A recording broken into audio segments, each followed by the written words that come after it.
এটা জিকির, আল্লাহর স্মরণ। শুধু বিপদে পড়ে আপনি আল্লাহকে ডাকবেন, এটা জিকির নয়, এটা তাকওয়া নয়। রাসূলুল্লাহ সাল্লাল্লাহু আলাইহি ওয়াসাল্লাম বলছেন, মান সাররাহু আইয়াস্তাজিব আল্লাহু লাহু ইনদা আশ-শাদাইদি ওয়াল কুরাব ফালইকসিরু দুআ ফির রাখা। কোন ব্যক্তি যদি এটা পেয়ে আনন্দিত হতে চায় যে তার বিপদে আপদে আল্লাহকে ডাকলে তার ডাকে সাড়া দিবে আল্লাহ, এটা আমরা কে না চাই? যে আমি যখন বিপদে পড়ি, অসুস্থ হই, যখন ঋণগ্রস্ত হয়ে যায়, আমি আল্লাহকে ডাকলে আমার আল্লাহ ডাকে সাড়া দিবে, এটা আমরা সবাই চাই, তাই না?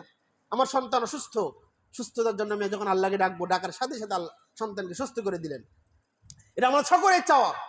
তো আল্লাহ নবী বলছেন, তোমাদের ভিতরে যারা আনন্দিত হতে চায় যে বিপদে আপদে আল্লাহকে ডাকলে আল্লাহ ডাকে সাড়া দিবে, তাহলে সেজন্য ফাল ইকসিরু ফিদ দুআ ফির রাখা, সেজন্য সচ্ছল অবস্থায়, সুস্থ অবস্থায়, ভালো অবস্থায় আল্লাহর কাছে দোয়া করে। শুধু বিপদে পড়লে আল্লাহকে ডাকবেন, এটা জিকির।